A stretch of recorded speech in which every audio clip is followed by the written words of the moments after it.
Move 6 inches this way. Sure. There you go. Okay. Right. Good evening, everybody. Ladies and gentlemen. This is the first of a new series. We call it Freedom's Fighters, and we're basically exploring and honouring the people who've contributed to the free market and libertarian movement over the years. Now, tonight, to kick off, we have Mark Littlewood, the Director General of the IEA. The format is as follows. I will ask questions, and he will do his very best to reply. After 20 minutes, we stop. No questions from the floor. We go downstairs, get another drink, and you can all leave in time for your dinner evening appointments. Okay, so let us kick off, Mark, with the first question, which is this. When you were appointed Director General of the IEA, before then, you were head of media for the Liberal Democrats, and you were Director of Liberal Vision. Now, did you see any conflict in that move? The Liberal Democrats are by no means a fully free market party, and the IEA certainly a lot more so. Did you have to change your outlook? Yes, I had to change my outlook to actually starting to argue for things that I believed in rather than for things that I didn't. But I think I've always seen myself as a liberal, small L, rather than conservative. So I enjoyed working in practical politics, or impractical politics in the case of the Liberal Democrats. But it was painstaking, and it involves an awful lot of compromise. And my job was to be the press officer, was not to have an opinion. It was to spin what the Liberal Democrats thought and felt. And you can't be as honest to yourself as a libertarian in those sort of circumstances. But I would argue that you can actually make a difference. I don't know how meaningful a difference it was, and I wouldn't want to overclaim for some of the battles that I won there. But I think I probably had quite a role to play in persuading Ming Campbell to drop the 50p tax rate.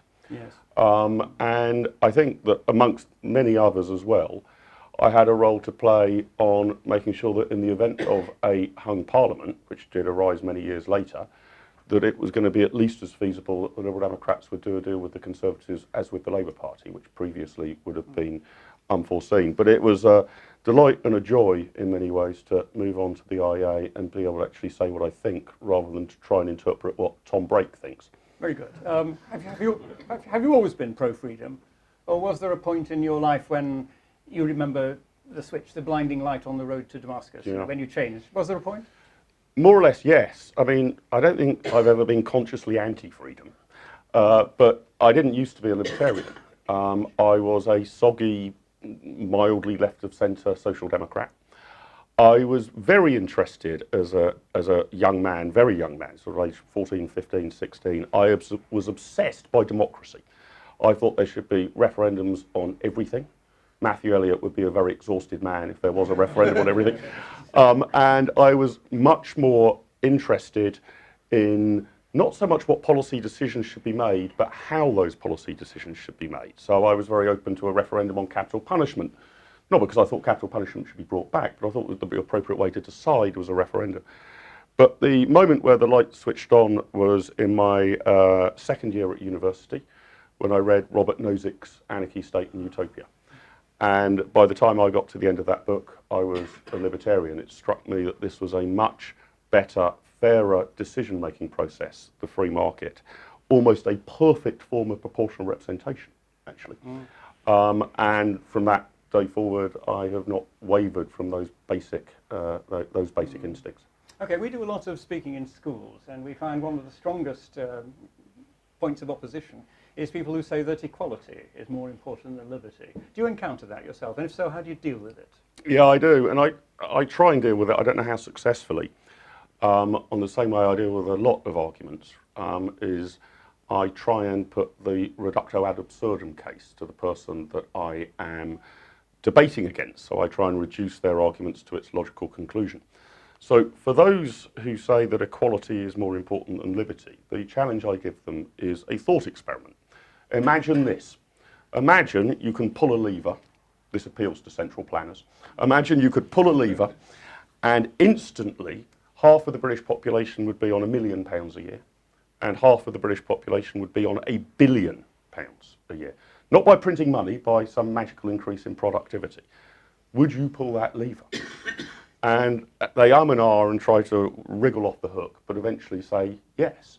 And if you would pull that lever, one that would make everybody fantastically better off, but would ensure that the top half of the population were earning 1,000 times as much as the bottom half of the population, then it stands to reason that equality is not really what you care about. Very good. It is a personal point because when you first gained your position at the IEA, someone showed me a photograph of you wearing a baseball cap back to front. Were you trying to make some kind of statement by that?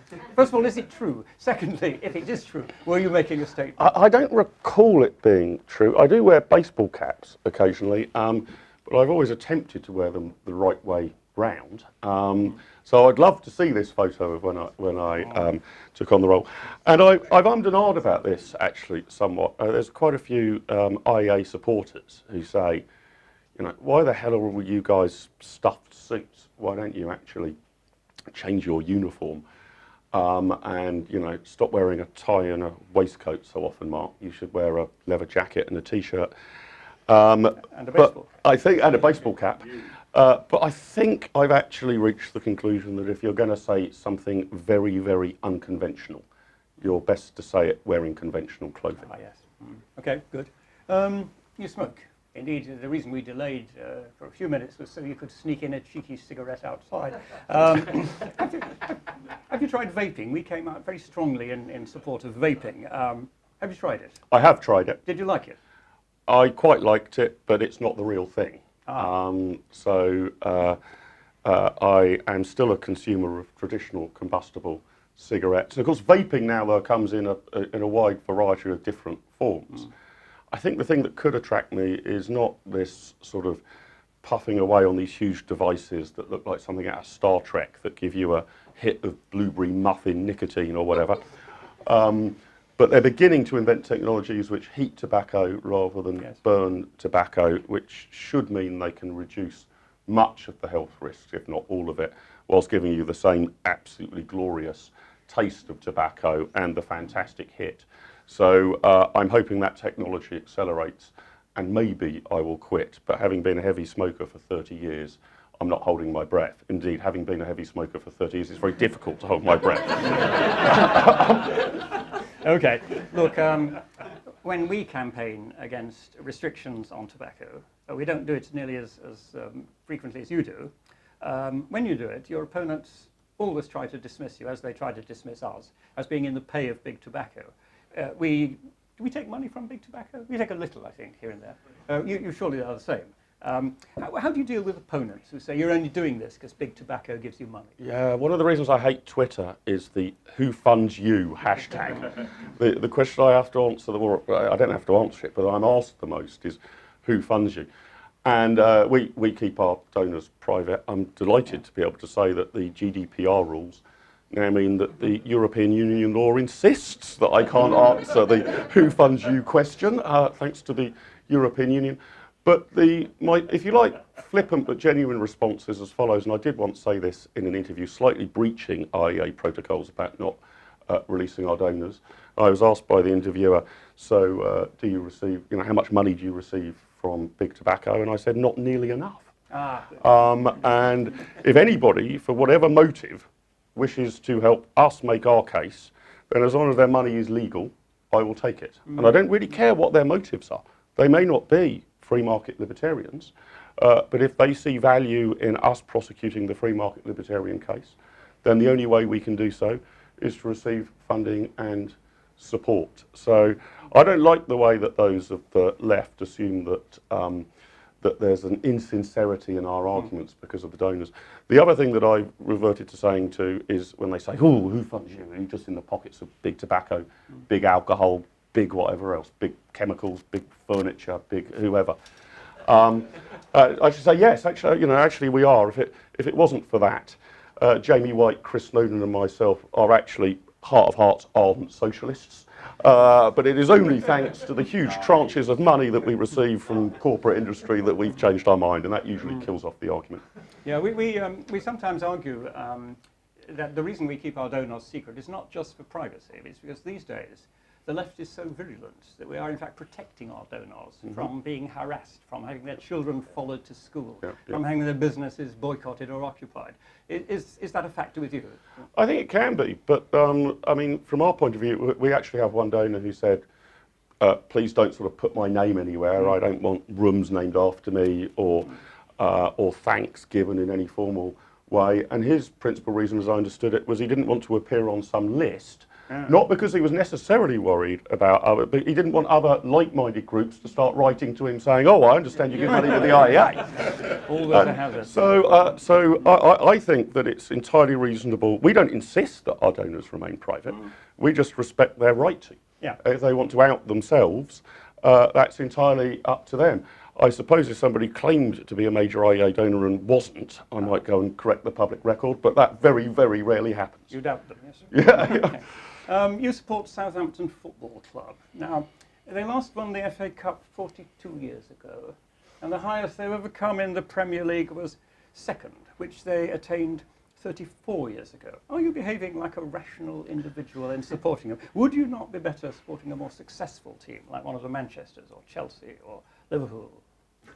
Yes, I would, but unfortunately, I hate saying this as a libertarian, your football club isn't really a matter of choice.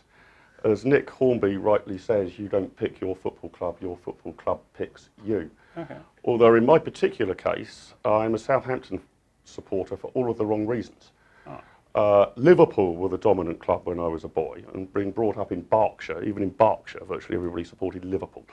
And I did say, as a 7-year-old boy, this is ridiculous. I said to my dad, I want to actually support a local team, not Liverpool. And I was a little bit of a glory hunter. I said I wanted to support a team in the top division. I didn't want to support Wokingham Town FC or Maidenhead. But so I said to my father, so what is the nearest team to us in the what was then called the first division? So you might be able to take me to games, nudge, nudge, wink, wink. And he said, oh, that's a good question, Mark, and I approve of you doing that. That's the right thing to do. It's either Southampton or Chelsea. I think it's Southampton. So I started supporting Southampton. 30 years later, I realised my father can't read a map.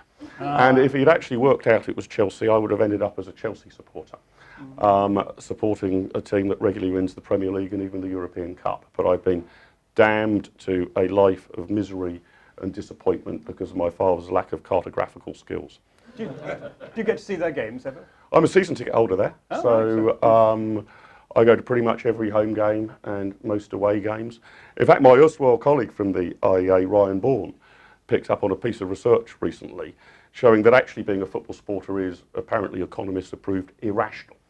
The unhappiness you get from a defeat is greater than the happiness you get from a victory and so on and so forth, which I think just goes to show that there's a limit to the extent to which economists can actually explain the world around us. Or as Ryan elegantly put it in the last line of his City AOM column, there is no more enjoyable way to be miserable than supporting a football team.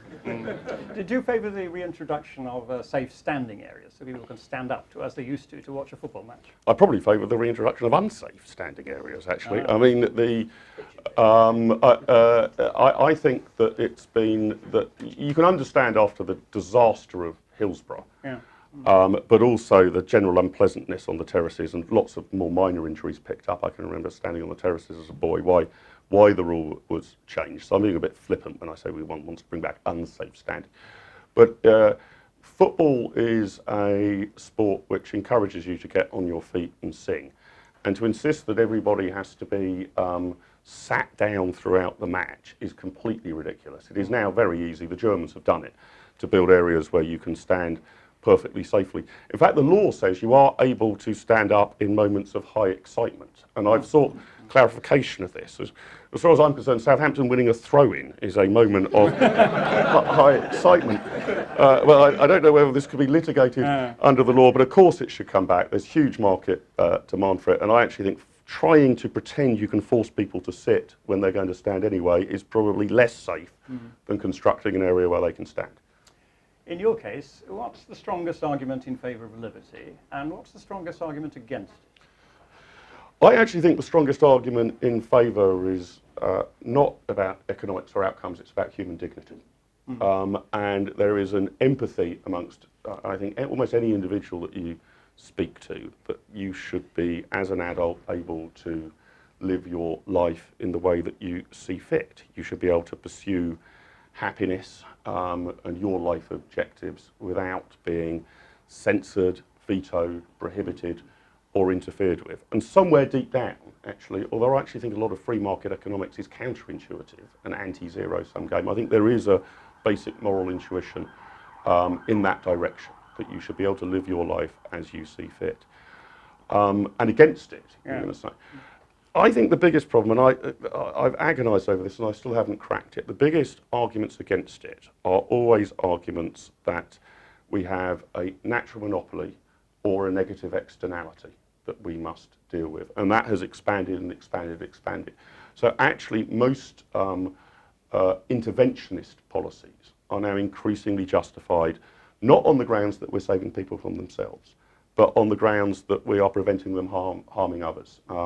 So for example, second-hand smoke, passive smoking, was the sort of core argument behind the smoking ban. So, and I think those are devilishly difficult to overcome because human activity impacts upon other humans. So we perhaps need to be a bit firmer about the harm principle than we've been to date, because it's quite hard when you sort of say, oh, well, it's fine, you're doing all that, but it's harming your family or your children or your neighbours. And I think that our side of the argument needs to be better at kicking back on that. Okay, a few quickies. Beer or wine? Wine. Which wine? Chili and Merlot would usually be my preference, and assuming we sensibly drop the tariff barriers post-Brexit, it should become cheaper for us. Absolutely, yes. Nuts or crisps? Crisps. Your favourite food? Kentucky Fried Chicken. Wow. Are you aware of the health hazards? Yes, also, I mean, I've actually occasionally gone to Kentucky Fried Chicken where they now, I don't know if it's self-denying ordinance or a law, but the calories are listed. Yeah, have to be printed. And I actually say, please give me the most calories you can for £10 or less. So it's quite helpful. Great food, love it. What's your least favourite food? I basically don't eat vitamin C at all. Citrus fruit. I'm pretty much against vegetables and fruit as a whole. I had a friend of mine once who was a vegetarian who, and he didn't fit the normal criteria for being a vegetarian. He was a lecturer on military studies. He was a conservative, a staunch defender of the state of Israel, a devout capitalist. And I'm just saying, in terms of prejudices, he didn't actually fit the normal criteria of being a vegetarian. And eventually, I plucked up the courage to ask him, do you mind me asking why you're a vegetarian? I mean, is it your just personal taste preference, or is it animal rights, or is it some view about economic efficiency? And he put his knife and fork down and stared at me and said, Mark, you don't understand. I'm not a vegetarian because I love animals. I'm a vegetarian because I hate plants. So, but I'm rather the opposite. No, I'm not a big fan of veg. Give me fried chicken any day. Do you think there's a legitimate role for Public Health England? And if there is, what is it? and what do they do that they shouldn't be doing? Right. Let me try and be generous to these guys. No reason. It's just about conceivable that you could find a role for them in dealing with areas, the clues in the name, that are genuinely about public health. For example, preventing the spread of an epidemic of some sort, or the poisoning of the water supply, something that might affect millions and millions of people. But public health should not be considered to be the some aggregate of private health decisions. So anything which is essentially self-regarding, I wouldn't even object too much if they issue guidance. I mean, most of it's nonsense. The Chief Medical Officer's recent guidance on alcohol consumption, I think, is actually scientifically wrong. But they should have no role to play in private health decisions. If there was a role to play on, I don't know, stopping rabies getting into the country or some such like, fine, but that would be a considerably different role to the one they have at the moment, and a much cheaper one, frankly. Right, you're reputed to go to Las Vegas every summer and to make a huge pot of money playing poker. Is there any truth in this? Well, it's half true. I do go to Las Vegas every summer. No, I love Las Vegas, with the exception of Southampton for sentimental reasons. It's my favourite city in the world. It's a human capitalistic triumph over unbelievable odds, over the environment. It's the middle of the desert. Despite being in the middle of the desert, Las Vegans consume more prawns per capita than anywhere else on planet Earth, which is amazing for somewhere in an arid environment like that. It's a human triumph against sort of any form of old-fashioned cultural taste.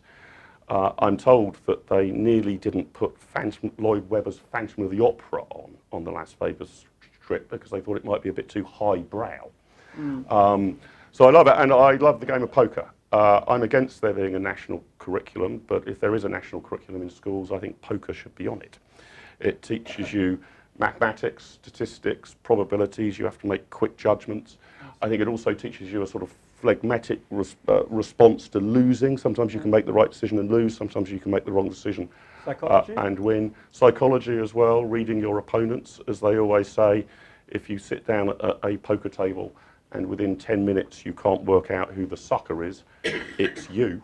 And it is true to say that at relatively low stakes in Las Vegas, I am a winning player. I did shock my financial advisor when he said to me, Mark, what's your pension plan for your retirement?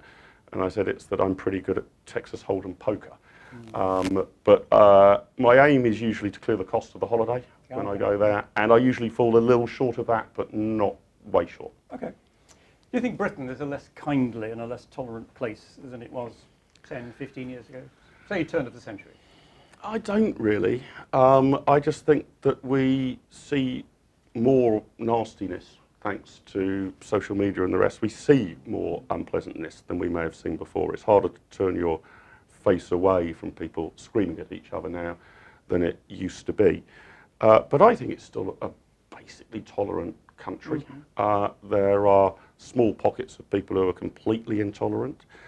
Politics has gone a bit crazy and unpredictable on both sides of the Atlantic. I'm not sure that's a bad thing. I'm not sure consensus has actually served us particularly well, and perhaps a bit of conflict is what we need between politicians and the media, possibly. I mean, the great joke I heard about the way Donald Trump's treated by the liberal media is, what can this man do right? And it was said that he's now decided, and this is what's going to happen, if he can't meet Kim Jong-un to bring about world peace, he's going to go and meet the Pope.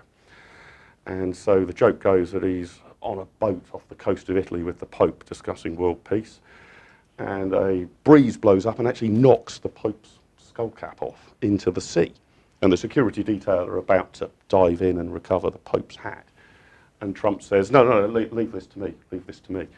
And climbs down off the side of the boat, walks on water for 50 yards, picks up the Pope's hat, returns to the boat, climbs back on, and hands it to the Pope, to the amazement of everybody on the boat. Headline of the New York Times the next day, Trump can't swim. Okay, final question. Are you optimistic or pessimistic about the prospects for free market economics and individual liberty in the future? I'm about neutral in the short term and colossally optimistic in the long term. I think the facts of life are essentially libertarian, by which I mean entrepreneurs will always be able to essentially be one step ahead of regulators. And I think the technological revolution is going to make a lot of the present statist regulatory approaches irrelevant and impossible. So I'm not predicting an immediate victory for libertarians. I think there are too many people who believe that even with the huge growth in the free market movement, Madsen, since you and Eamon started the Adam Smith Institute, even with that, we are numerically and financially a small force. And I don't think that as a small force, we're suddenly going to march to the sunlit uplands in the next year or two. But over the next 10, 15 or 20 years, I am supremely confident, not just by winning the arguments, but by the nature of change in the world, that Britain and the world will be a more libertarian and free market place than it is today. Excellent, and we all look forward to you playing your part in that. Those who think it worthwhile, please a round of applause for our speaker tonight.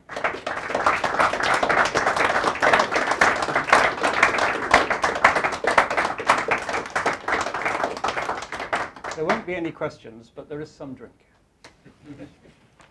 Thank you very much. That went very well, I thought. Did you? Yeah, right. I was happy with Good set of questions. Well, good set of questions. it. A mixture of